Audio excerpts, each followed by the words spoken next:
उनकी मूर्तियों पर माला सबसे पहले जाकर के हमारी ये सत्ताधारी लोग ही चढ़ाते हैं। हम बहुत सम्मान उनका कर रहे हैं। और उन मूर्तियों उस बाबा साहब की मूर्ति की अगर एक उंगली टूट जाती है, अगर एक हाथ टूट जाता है, तो पूरा हंगामा खड़ा हो जाता है पूरे देश में कि ये हो गया हो गया। और यहीं एक सरकार का मंत्री अगर उसी बाबा साहब के 22 प्रतिज्ञाओं को संविधान दिवस पर याद दिलाता है लोगों को, तो उससे जबरदस्ती इतना मूवमेंट बनाया जाता है, उसको इतना अराजक और जो सो वो क्या कहते हैं देशद्रोही तक साबित कर दिया जाता है कि अंततः उसको मजबूर होकर के खाली उसने खुदकशी वो अब तक नहीं किया है, उसको बलात् वो जो से ले लिया जाता है, उससे इस्तीफा भी अपना ले लिया जाता है। और ये जी विष्णु जी, आप कुछ कहना चाह रहे हैं?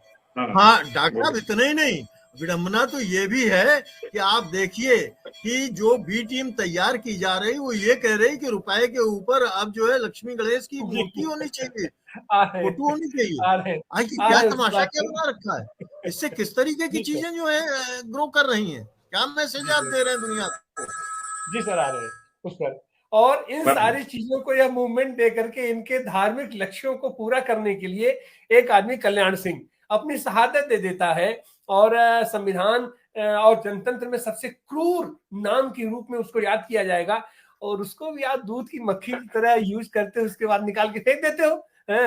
और तो ऐसी हालत में इन सारे संदर्भों में आज की तारीख में तो सब सीधे सीधे दिखाई पड़ रहा है कि इनका कोई हिंदू राज्य नहीं बनाना है, इनका कोई सांस्कृतिक राष्ट्रवाद नहीं करना है, इनको सीधे सीधे कारपोरेट पूंजीवाद की गोद में पूरी देश को दे देना है, बैठा देना है। उसके बाद भी आज की तारीख में भी हम नहीं समझ पा रहे इनको। नागेश जी, आपका इस पर क्या ख्याल है? नहीं नहीं, वो आपका कहना ठीक है कि वो जो लोग हैं वो बाबा साहब का नाम बढ़ा सकते हैं। वो उनका जैसा हम नागपुर में देखते हैं कि नागपुर में जो स्टैचू है बाबा साहब अम्बेडकर का, रिजर्व बैंक चौक में नागपुर के, वहाँ आरएसएस के लोग भी जाते हैं और उनको माला पहनाते हैं उनको, स्टैचू को। और बाद में वो उनके स्टैचू को तो पहचानते हैं, उस स्टैचू को बड़ा करते हैं, मैं विचारों को उनको दबाने का काम करते हैं कि बाबा साहब अम्बेडकर के जो विचार थे वो नहीं जाना चाहिए, उनकी उनकी प्रतिमा जाना चाहिए, मूर्ति जाना चाहिए। मूर्ति पूजक बन जाओ मगर विचार पूजक पूजक मत बनो, ये सब उनकी चाल है।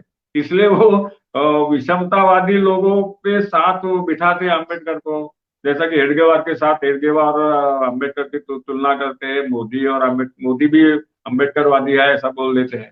तो इसका मतलब है कि ये तो आदमी की मूर्ति को, आदमी को बढ़ाते हैं मगर विचारों को दबाते हैं।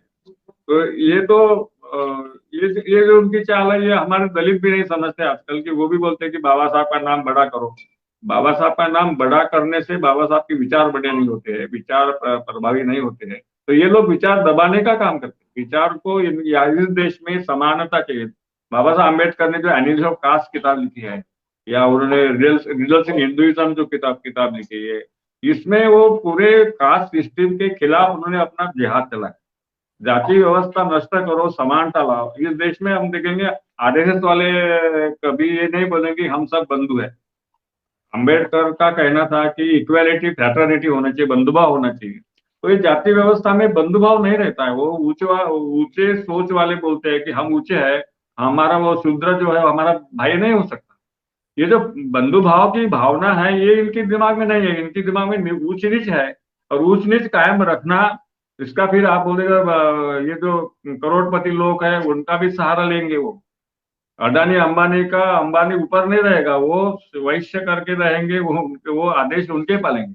जैसा कि यहाँ आरएसएस के ऑफिस में टाटा आता है, बिरला आता है मिलने के लिए।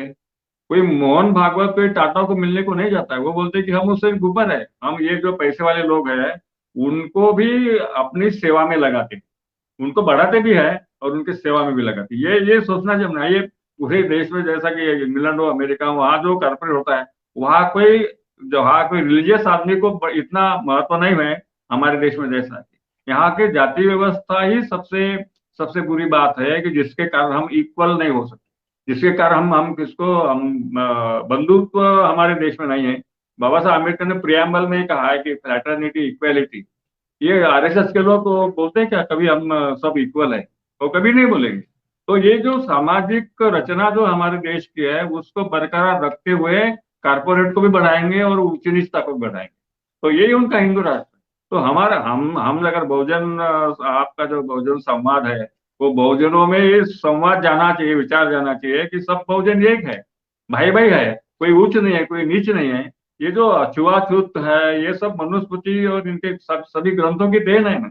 और ये वही वही विचार वो अभी भी कायम रखना चाहते हैं। वो कभी नहीं बोलेंगे आरएस वाले हिंदू राष्ट्र बोलेंगे, मगर हिंदू राष्ट्र में सब हिंदू इक्वल है, सब हिंदू एक है। वो तो बोलते हैं कि 130 करोड़ हिंदू है देश के, मगर सब हिंदू एक है ऐसा नहीं, सब एक जाति के क्यों नहीं बोलेंगे?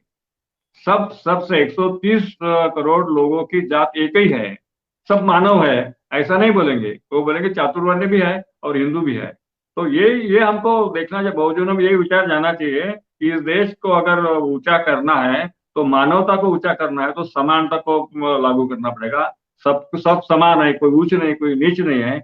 ऐसी मानसिकता ऐसी संस्कृति अगर इस देश में हावी होंगी तब ये कारपोरेट क्षेत्र वो भी उनके साथ आएगा।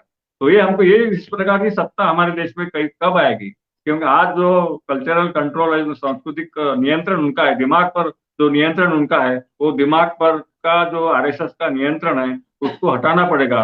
बहुजनों को जो समानता का जो विचार है ऐसा हमको निर्माण करना पड़ेगा। ऐसा लगता है कि आप तो लोग जो अच्छी तरह से बहुजन समाज चलाते हैं, तो हमारी अपेक्षा यह है कि यही संदेश जाना चाहिए कि इस देश में इक्वालिटी लाना है, दिमाग की इक्वालिटी लाना है। कम ये तो समझो कि सभी जातियां समान है, कोई ऊंच नहीं कोई नीच नहीं, ये मानसिकता निर्माण करना चाहिए, तभी आरएसएस का प्रभाव कम होगा, ऐसा मुझे लगता है। यानी कारपोरेट बढ़ाने से इकोनॉमिक इनइक्वालिटी, गरीब और श्रीमंत बढ़ते हैं मगर सामाजिक समता भी नहीं आती उससे।